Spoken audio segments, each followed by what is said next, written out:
And we're live. Good morning, everybody. Welcome back. Episode 84 of Kids Deserve It. We hope you've been enjoying our weekly chats with educators and game changers from around the country. Also, don't forget, you can check us out on iTunes. And while you're checking us out on iTunes, make sure you leave us a review or subscribe to the podcast as we give away an autographed book set each week to a lucky person who's reviewed us.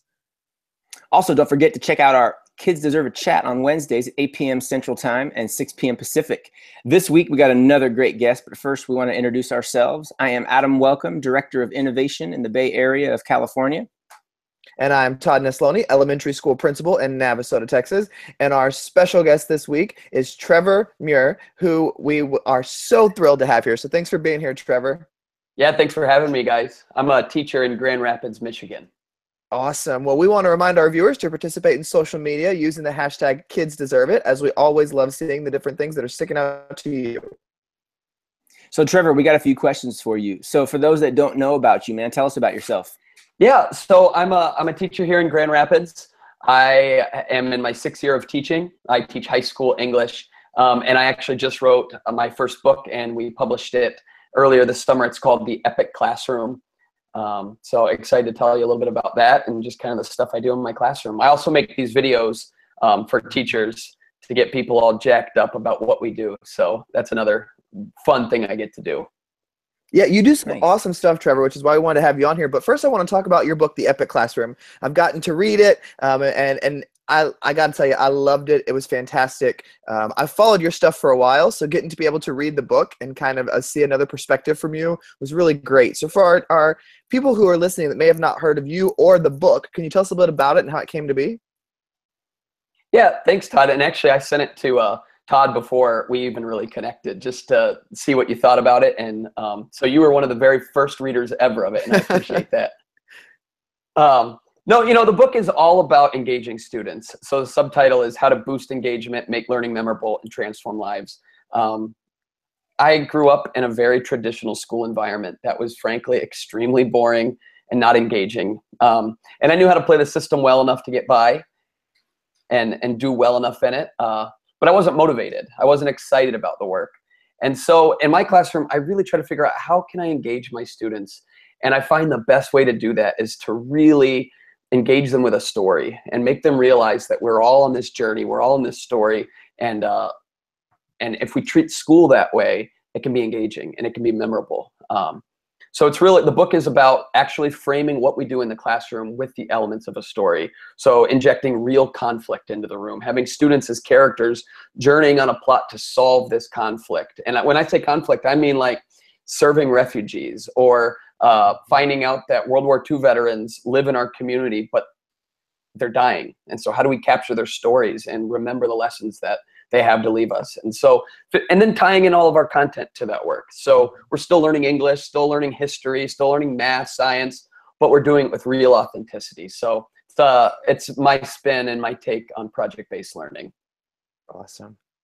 Nice. So you're a teacher now. Did you always know you wanted to be a teacher? No, I sure didn't. I remember one time a teacher suggested that to me in high school. I was like, no way, right? Like it would be incredibly boring. And then I went to school and I'm a creative writing major and I got really into the English. I love writing and I love reading and all this stuff. And so I was like, well, what can I do after school with this? So naturally I went into business development. Of course. Yeah, and I did. And yeah, naturally. So I went in and I started working for a business and making money and all this stuff, but it just didn't get me excited about getting up in the morning. And I kept feeling this draw to get back to what I love, which is inspiring kids and watching them grow and watching them transform. And so that's when I decided to go back and get a teaching degree. And I haven't looked back since.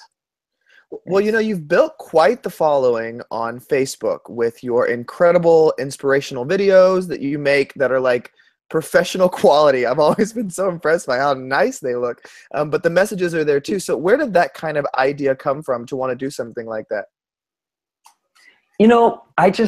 I think I have met so many teachers from speaking around or at conferences and that kind of thing.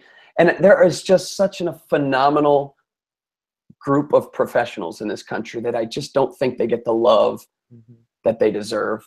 And so it really stemmed out of that. Like, how can I create videos that recognize the work teachers do, that recognize kids and the work that they do? And so I started making these videos. It was really for the people I worked with and my little circles, but then people started seeing them and sharing them on social media, and it kind of blew up. And which is just kind of by chance, but all of a sudden people started gravitating towards this positive message about the teaching profession. So that's where it really started, and now it's kind of turned into this whole new thing, which is really, really exciting. That's awesome. So thinking about the year ahead, Travis, what is one area that you want to kind of grow and work on?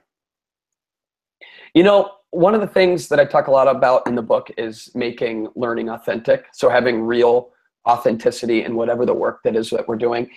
I'm not perfect at that yet. I've got a long way to go before I feel satisfied in how I teach and how authentic my classroom is. So I'm really challenging myself to try to find more ways to bring in the community into my classroom, to bring in businesses, organizations, nonprofits, to just heighten the authenticity engagement in my room this year. Well, you know, a lot of people that we talked to, Trevor, when they were growing up were quite the different student than they are as an educator. So what kind of student were you growing up? I was bored. And so I was a major class clown, which is really hard for people to believe. But I was loud, I cut up, respectful most of the time, but really just not engaged. And so, and then, you know, what's funny is then I got into teaching and I started like working with kids and just getting really, really passionate about the work, and then getting really passionate about the content I was teaching. I finally saw the value in world history and stories and the value in English. And so now I'm really passionate pretty much about everything that I do, whether it's parenting, whether it's teaching, whether it's writing books, whether it's creating these videos.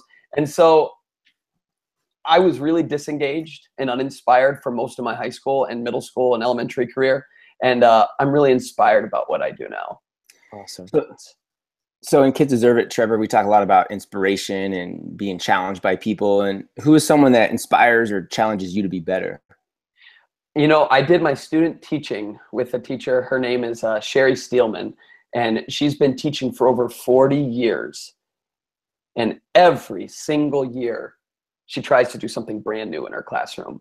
And it just blows my mind that you could be teaching that long and be that excited and invigorated by being in the classroom after that many decades of working with kids. And she's never aspired to do anything but teach. And that gets me up in the morning. So I was really blessed to actually do my student teaching with her and learn from under her leadership. So Sherry Steelman is really an inspiration. And pretty much any teacher that's been doing this that long obviously has something special to share with the world. Well, you know, we all have those days, Trevor, where we get up in the morning and we don't want to do it. We don't want to get out of bed, or it's just one of those kind of moods. When you're in those kind of moods, what do you kind of do to kick your butt into gear? Coffee, man. I drink a lot of coffee. Yeah, sometimes to me, my motto is fake it till you make it. And I really believe that. Now, I'm also very honest with my kids too.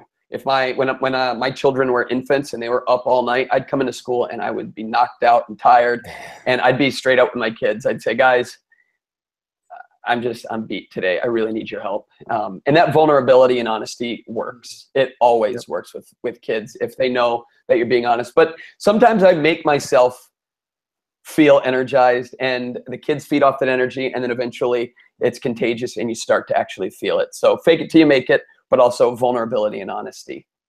Perfect. All right, Trevor. Every week we like our guests to leave a challenge for our viewers. What is your challenge for the week? My challenge for you would be to try to figure out at least one time this first semester to bring the community into your classroom. So just find at least one opportunity to bring somebody from your community, whether it's a business or a nonprofit or parents. Find some way, or even if it's like writing letters to a senator, whatever it is, find at least one opportunity to be authentic with your classroom this semester and see what happens. I love that. Well, Trevor, I know you are super busy, so I want to thank you very much for giving us some of your time today and just kind of getting and sharing a little bit of your story with us and our viewers. Yep. Thanks for having me on, guys. I appreciate it. It was fun. We want to also remind our viewers to tweet us using the hashtag KidsDeserveIt. We also encourage you to go on to iTunes and leave us a review for a free autographed book set. Make sure you use your Twitter handle so we can connect with you and join our Twitter chats every Wednesday evening. Have a great week, everyone.